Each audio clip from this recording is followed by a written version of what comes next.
Bienvenue, frères d'armes, soyez les bienvenus sur Stratégos, la chaîne où nous explorons la vie des leaders qui ont marqué l'histoire. Aujourd'hui, nous plongeons au cœur du Moyen-Âge pour découvrir Hugues de Pins, le chevalier fondateur de l'Ordre du Temple. Un homme dont la foi et la vision ont façonné l'une des institutions les plus légendaires de l'histoire.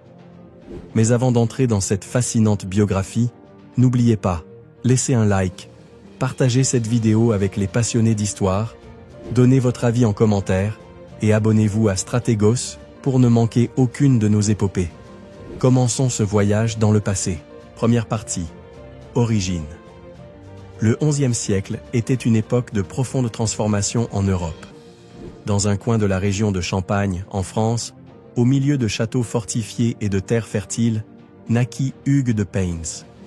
C'était un temps de foi inébranlable et de conflits constants, où la noblesse jouait un rôle crucial dans la politique et la guerre. Hugues vit le jour aux alentours de l'an 1070, dans une famille aristocratique. Les de Pins n'étaient là pas une maison noble de grand renom, mais ils jouissaient d'une influence suffisante pour éduquer leurs enfants selon les valeurs de la chevalerie, du service et de la foi. Cet environnement fut le terreau fertile où germèrent les idées et les convictions qui, plus tard, conduiraient Hugues à fonder l'un des ordres militaires les plus influents de l'histoire, les Templiers. La région de Champagne était prospère, mais également stratégique. Les nobles locaux étaient souvent appelés à défendre les frontières ou à participer à de grandes campagnes sous la bannière des rois de France. Hugues grandit à une époque où la croisade n'était pas seulement un acte de foi, mais aussi une opportunité de gloire, d'aventure et de service. Dès son plus jeune âge, Hugues fut éduqué selon les principes de la noblesse médiévale. Il apprit à lire et à écrire, des compétences rares à l'époque, mais essentielles pour quelqu'un de son rang. Toutefois, sa formation ne se limita pas aux lettres. Il fut également formé à l'art de la guerre. Le maniement de l'épée, l'équitation et les tactiques militaires faisaient partie du quotidien d'un jeune chevalier en apprentissage. La chevalerie médiévale ne se fondait pas uniquement sur la prouesse physique, mais aussi sur un code d'honneur. Hugues absorba les valeurs de loyauté, de justice et de piété religieuse, des principes qui deviendraient le socle de son caractère. Très tôt, il apparut évident qu'il ne cherchait pas uniquement à se distinguer sur le champ de bataille, mais aussi à servir un but supérieur. La religion occupait une place centrale dans la vie de Hugues. Comme beaucoup de nobles de son époque, il était profondément dévot. Cependant, sa foi ne se limitait pas à une simple obligation sociale. Elle était une vocation personnelle. Il est probable que, durant ses années de formation, Hugues ait été en contact avec des ordres religieux mineurs, ce qui l'amena à réfléchir à la possibilité de combiner la vie militaire avec le service de Dieu. Ce concept n'était pas étranger à son époque. Depuis la première croisade, 1096-1099, la chrétienté occidentale avait commencé à adopter l'idée de la guerre sainte, un combat armé pour défendre la foi. Hugues aurait été témoin des effets de cette croisade et des récits des chevaliers revenant de Terre Sainte, porteurs d'histoires de gloire et de souffrance. La victoire de la première croisade eut un impact profond sur toute l'Europe. Jérusalem avait été capturée, mais maintenir le contrôle de la Terre Sainte s'avérait un défi colossal. Les routes de pèlerinage étaient infestées de dangers, allant des bandits aux armées ennemies, rendant le voyage sacré extrêmement périlleux. Ce contexte alluma une étincelle en Hugues de Pins. Son esprit commença à concevoir une idée révolutionnaire. Et si les chevaliers ne se contentaient pas de combattre lors des croisades, mais protégeaient aussi en permanence les pèlerins et les territoires sacrés? Au début du XIIe siècle, Hugues de Pins, accompagné d'un petit groupe de chevaliers, prit une décision audacieuse. Entre 1118 et 1119, ils s'engagèrent à vivre sous vœu de pauvreté, de chasteté et d'obéissance, consacrant leur vie à la protection des pèlerins et à la défense des lieux saints. C'était la naissance des chevaliers du Temple. Le concept était révolutionnaire. Jusqu'alors, les chevaliers étaient principalement des guerriers séculiers, motivés par la loyauté envers leur seigneur et la quête de gloire personnelle. Mais Hugues et ses compagnons introduisirent une nouvelle vision. Un ordre militaire profondément religieux, guidé par des principes spirituels et non seulement par des ambitions terrestres. Hugues comprit rapidement que pour que son idée prospère, il lui fallait le soutien de l'Église et des autorités séculières. Il voyagea à Jérusalem et obtint l'appui du roi Baudouin II de Jérusalem, qui leur accorda une résidence sur le mont du Temple, lieu qui donnerait son nom à l'ordre. Avec ce soutien royal assuré, Hugues retourna en Europe, cherchant la bénédiction du pape. En 1129, lors du concile de Troyes, l'ordre du Temple reçut la reconnaissance officielle de l'Église catholique. Ce moment marqua le début d'une nouvelle ère dans l'histoire militaire et religieuse de l'Europe. La mission des Templiers était claire: protéger les pèlerins en route vers la Terre Sainte et défendre les territoires chrétiens en Orient. Mais Hugues avait une vision plus large. Il ne s'agissait pas seulement de combattre, il voulait également établir un réseau de soutien financier et logistique, permettant à l'ordre d'accomplir efficacement sa mission. Sous la direction de Hugues, les Templiers mirent en place une organisation hautement structurée. Ils construisirent des forteresses stratégiques, développèrent des systèmes de financement innovants et établirent une réputation de discipline et de bravoure sur le champ de bataille.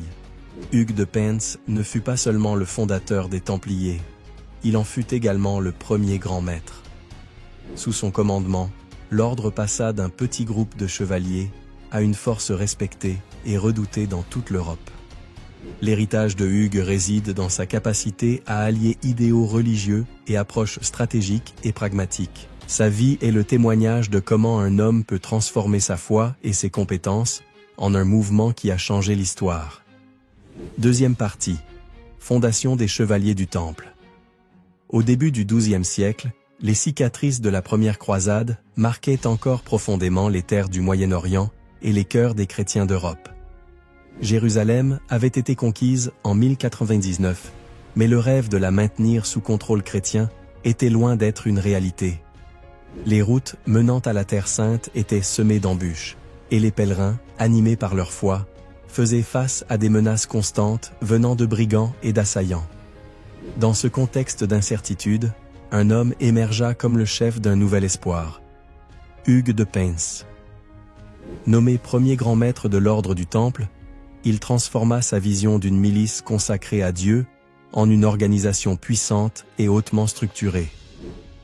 La fondation des Chevaliers du Temple marqua un tournant dans l'histoire de la chrétienté, combinant foi et épée sous une même bannière. L'engagement de Hugues envers l'ordre ne relevait pas d'une simple adhésion, mais d'un acte d'abandon total.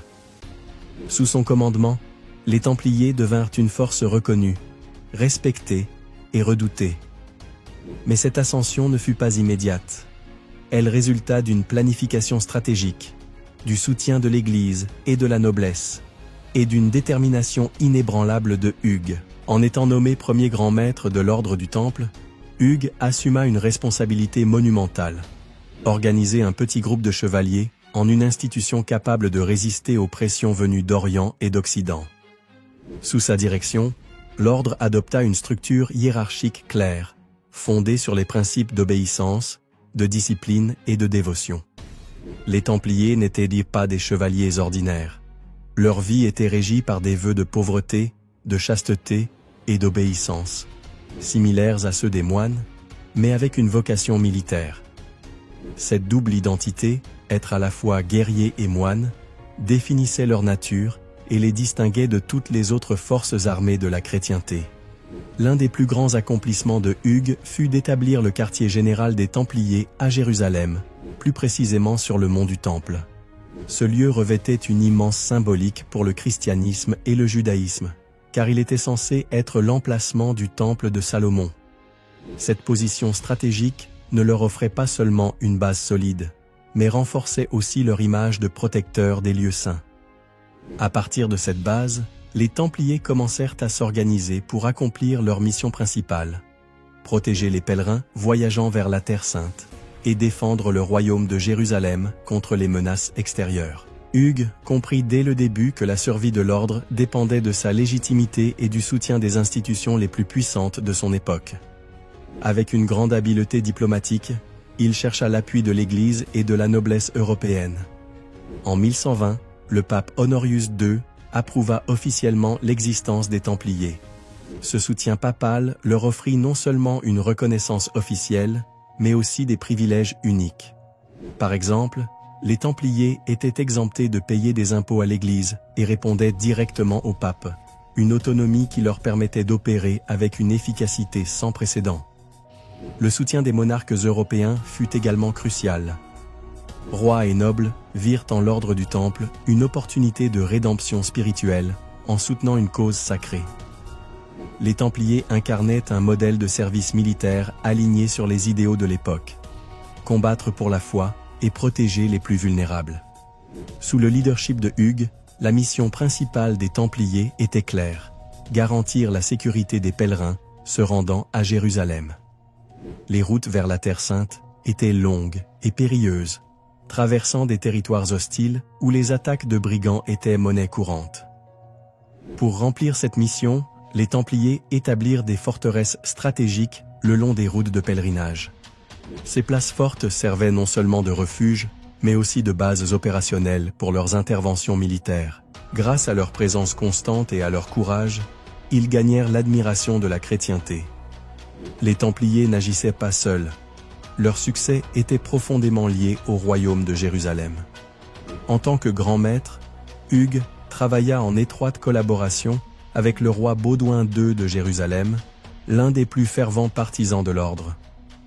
Baudouin II ne leur offrit pas seulement leur résidence sur le mont du Temple, mais il les soutint aussi dans plusieurs campagnes militaires contre les ennemis du royaume. À maintes reprises, les Templiers combattirent aux côtés des forces royales, prouvant leur bravoure et leur compétence sur le champ de bataille. Sous la direction de Hugues, les Templiers prirent part aux premières grandes campagnes militaires pour défendre la Terre Sainte. Bien que leur nombre fût encore limité, leur discipline et leur dévouement les firent rapidement se distinguer des autres forces armées. L'un des premiers baptêmes du feu de l'ordre fut la défense des territoires chrétiens contre les incursions sarrasines. Les Templiers durent affronter des adversaires plus nombreux et mieux équipés, mais leur foi en leur mission et leur formation rigoureuse leur permirent de tenir bon. Ces victoires initiales consolidèrent leur réputation en tant que force militaire efficace et dévouée. L'approbation officielle de l'ordre en 1120 marqua un tournant décisif dans son développement. Le pape Honorius II leur accorda une charte de fondation qui définissait leur mission et leurs privilèges. Ce document établit les principes fondamentaux de l'ordre, notamment son double rôle militaire et religieux, et leur donna autorité pour recruter de nouveaux membres à travers toute l'Europe. Le soutien papal permit également aux Templiers de recevoir des dons de terre, d'argent et de biens de la part de nobles et de souverains. Ces contributions renforcèrent leur position au Moyen-Orient, tout en facilitant leur expansion rapide en Europe. Hugues ne fut pas seulement un chef militaire, mais aussi un diplomate habile. Il comprit l'importance de maintenir des relations étroites avec l'Église et les monarques européens. Il parcourut l'Europe pour promouvoir la cause des Templiers, obtenant le soutien de figures influentes et mettant en place un réseau de contacts qui renforcerait l'ordre dans les décennies à venir. Grâce à ces efforts, les Templiers ne se limitèrent pas à être une force militaire en Terre Sainte. Ils devinrent également une institution puissante en Europe. Ils fondèrent des monastères et des commanderies en France, en Angleterre et en Espagne, élargissant ainsi leur influence et leurs ressources. Troisième partie, consolidation des Templiers en Europe. Après les premières années de lutte en Terre Sainte, les chevaliers du Temple ne se contentèrent pas de consolider leur réputation en tant que protecteurs des pèlerins et défenseurs du royaume de Jérusalem. Ils devinrent également un modèle de vertu et de foi pour l'Europe. Sous le leadership visionnaire d'Hugues de Payns, l'ordre du Temple passa d'une force locale à une organisation internationale, profondément enracinée sur le continent européen. Le succès des Templiers au Moyen-Orient attira l'attention des monarques, des nobles et des ecclésiastiques en Europe. À une époque où la foi et la guerre étaient intimement liées, les Templiers incarnaient parfaitement ces deux idéaux. Mais comment passèrent-ils d'une petite milice à Jérusalem à une puissance religieuse et militaire qui domina de vastes territoires en Europe? Hugues de Payns comprit que la survie et le succès à long terme des Templiers ne pouvaient pas reposer uniquement sur les terres et les richesses de Terre Sainte. Avec une vision stratégique, il concentra ses efforts en Europe, établissant des maisons templières en France, en Espagne, en Angleterre et dans d'autres territoires. Ces maisons, appelées commanderies, étaient bien plus que de simples monastères. Elles servaient de centre de recrutement, de lieu d'entraînement militaire et de base logistique pour soutenir les campagnes en Orient. Elles géraient les propriétés et les ressources offertes à l'ordre, qui ne tardèrent pas à croître de manière exponentielle. En France, l'influence d'Hugues fut particulièrement marquante. Grâce au soutien du roi Louis VI et aux relations étroites avec la noblesse française, les Templiers établirent l'un de leurs réseaux les plus vastes. Les terres offertes par les seigneurs français furent transformées en fermes, vignobles et forteresses, générant ainsi des revenus continus pour l'ordre. En Espagne, en pleine période de Reconquista, les Templiers s'allièrent aux rois chrétiens dans leur lutte contre les musulmans. En échange de leur aide militaire, ils reçurent des forteresses stratégiques et des terres fertiles. En Angleterre et dans d'autres royaumes européens, les maisons templières se multiplièrent rapidement grâce aux dons de nobles cherchant à racheter leur âme ou à obtenir des indulgences. Avec chaque nouvelle commanderie fondée, l'ordre gagnait en puissance économique. Les terres et biens donnés assuraient non seulement son autosuffisance, mais permettaient aussi de financer les campagnes militaires en Terre Sainte.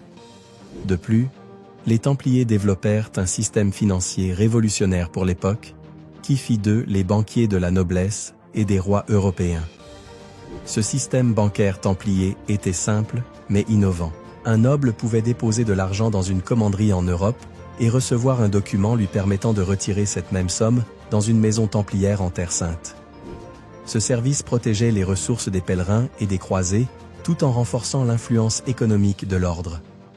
Avec le temps, les Templiers devinrent l'une des institutions les plus riches et puissantes du continent. Leur succès aurait été impossible sans le soutien des monarques européens. Hugues de Pins, conscient de l'importance de ces relations, travailla sans relâche pour maintenir la confiance et l'appui des rois et des nobles. Le roi Louis VI de France fut l'un des plus grands alliés de l'ordre. Son soutien permit aux Templiers de s'étendre rapidement sur le territoire français. Louis VI voyait en eux non seulement une force militaire alliée, mais aussi une institution qui renforçait son image de défenseur de la foi chrétienne. En Angleterre, les Templiers gagnèrent également la confiance des rois, qui leur octroyèrent des terres et des privilèges fiscaux.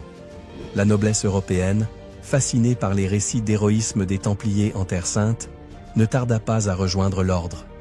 Les fils de familles nobles, formés au métier des armes, intégraient le temple, renforçant ainsi sa puissance militaire et son influence politique. Hugues ne fut pas seulement l'architecte de l'expansion templière, mais aussi son principal ambassadeur. Il comprit que la clé du développement de l'ordre résidait dans sa capacité à établir des relations avec les leaders religieux et politiques. Dans ses voyages diplomatiques, il parcourut l'Europe à plusieurs reprises pour promouvoir la mission des Templiers et s'assurer du soutien des figures les plus influentes de son temps. En 1127, par exemple, il dirigea une délégation depuis la Terre Sainte jusqu'en Europe, afin de présenter la cause templière au pape et aux monarques. Ce voyage fut crucial pour asseoir la légitimité de l'ordre. Hugues entretint aussi une relation étroite avec l'Église. Il travailla main dans la main avec le pape Honorius II, puis avec le pape Innocent II.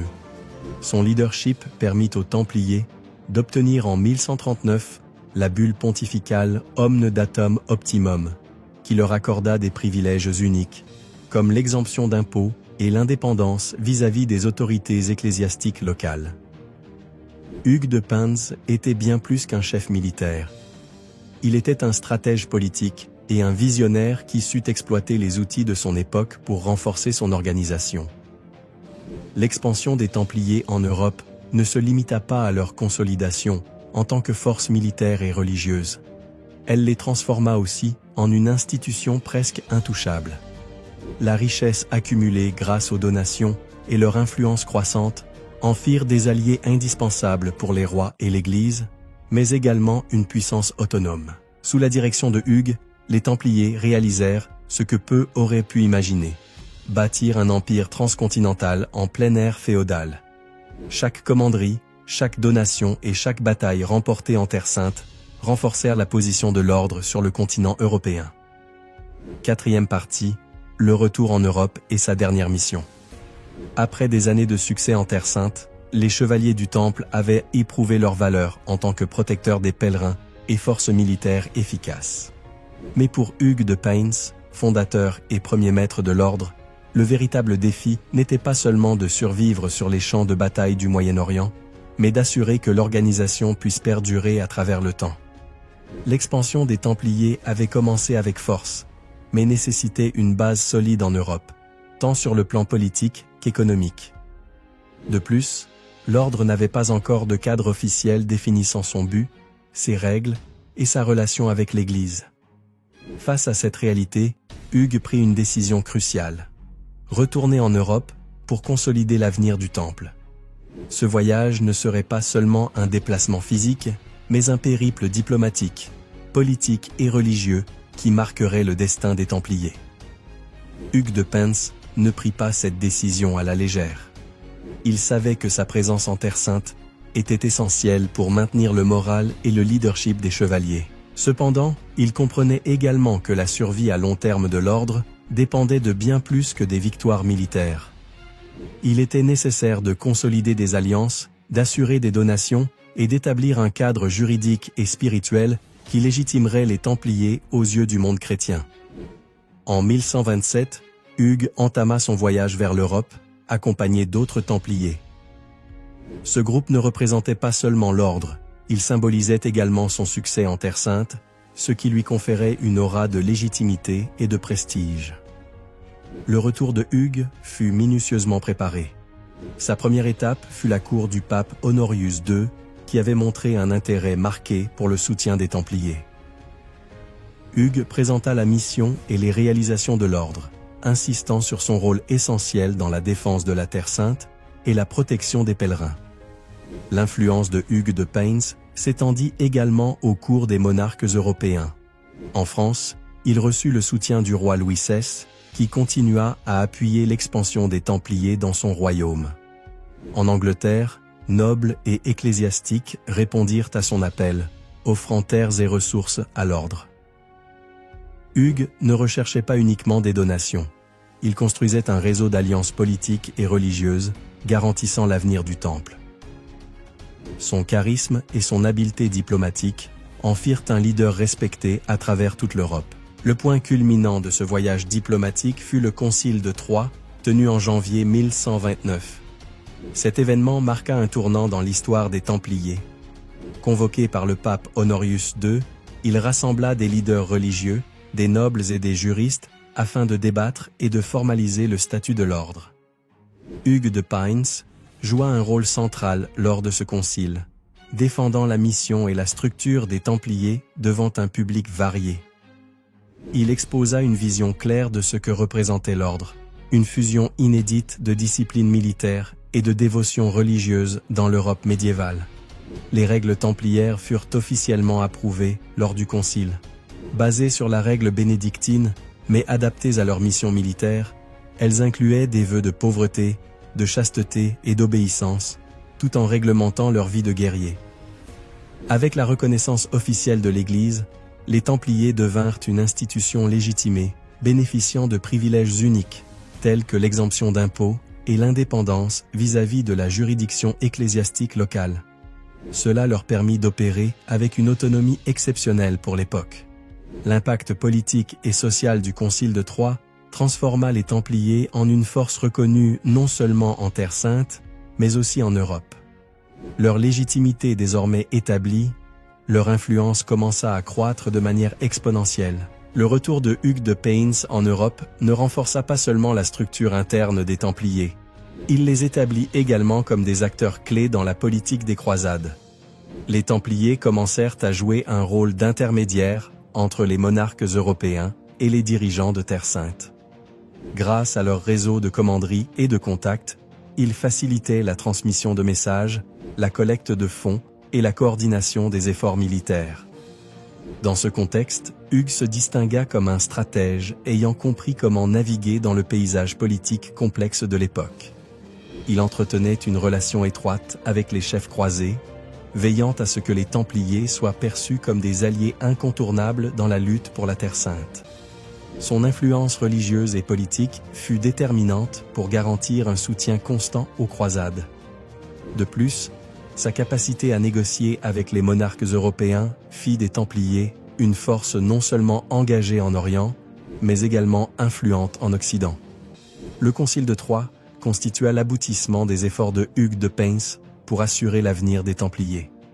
Grâce à son leadership, l'ordre passa d'une milice improvisée en Terre Sainte à une institution respectée et légitimée par l'Église et les royaumes chrétiens. La formalisation de leurs règles leur conféra une identité claire, et leur réseau d'alliances croissant leur garantit les ressources et le soutien nécessaires à la poursuite de leur mission.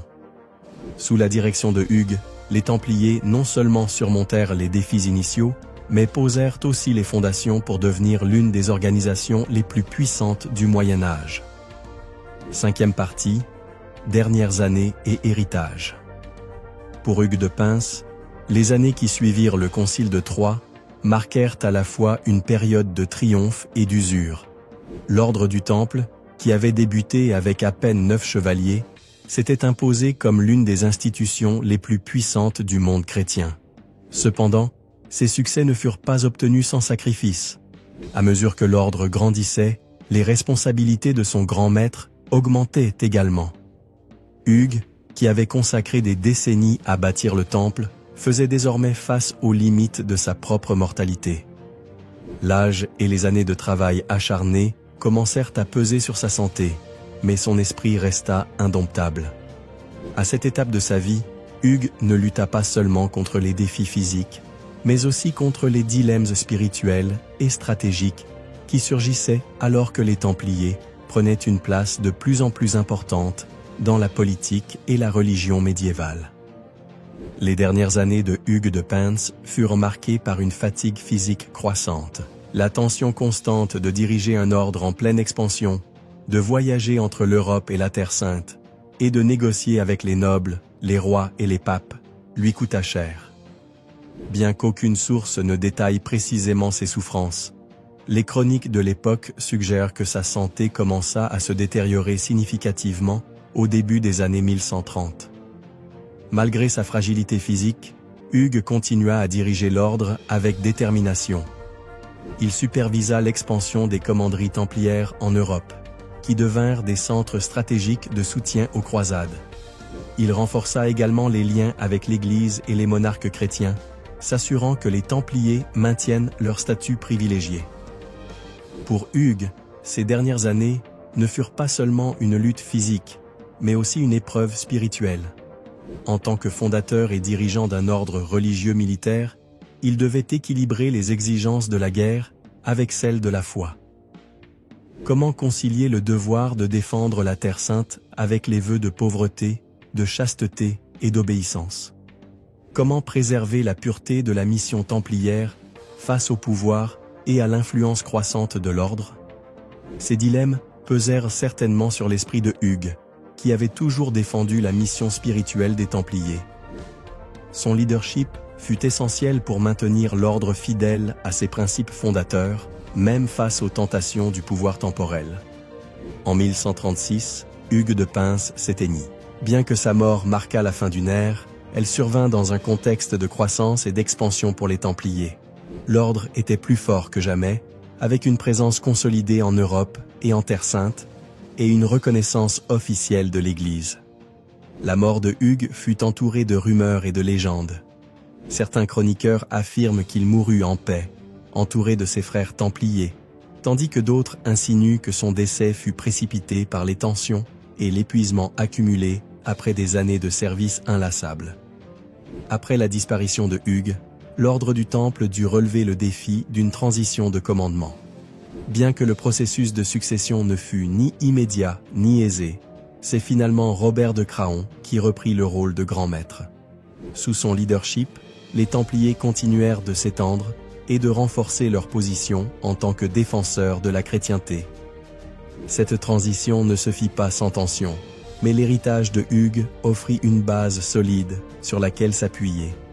Sa vision, sa discipline et son charisme avaient établi un modèle de gouvernance qui servirait de guide à ses successeurs. L'impact de Hugues de Payns sur l'histoire ne peut être sous-estimé. En tant que fondateur des Chevaliers du Temple, il ne créa pas seulement un ordre qui joua un rôle clé dans les croisades, mais il laissa également un héritage durable dans la culture et la religion médiévale. Sous son commandement, les Templiers devinrent un symbole de la lutte pour la Terre Sainte, mais aussi une puissance politique et économique influente dans toute l'Europe. Sa vision d'un ordre combinant discipline militaire et dévotion religieuse établit un précédent unique dans l'histoire des ordres religieux. Bien que l'ordre du Temple fût dissous des siècles plus tard, l'héritage de Hugues de Pint et des Templiers perdure. Leur impact sur l'histoire des croisades, leur contribution à l'Europe médiévale et leur influence dans la culture populaire leur ont assuré une place dans la mémoire collective. Dans l'histoire des Templiers, Hugues ne fut pas seulement un fondateur. Il fut un visionnaire qui transforma une petite fraternité en l'une des institutions les plus influentes du Moyen Âge. Sa mort marqua la fin de son leadership, mais non celle de son influence. Ainsi s'achève la vie de Hugues de Pint, un homme dont la détermination et la foi laissèrent une empreinte indélébile dans l'histoire du monde chrétien. Et bien que les Templiers n'existent plus en tant qu'ordre actif, leur héritage, forgé sous la direction de Hugues, continue de résonner à travers les siècles. Merci d'avoir suivi cette histoire jusqu'au bout. N'oubliez pas de laisser un like, de vous abonner si ce n'est pas encore fait, et de partager cette vidéo pour nous aider à faire grandir ce projet. À bientôt, frères d'armes.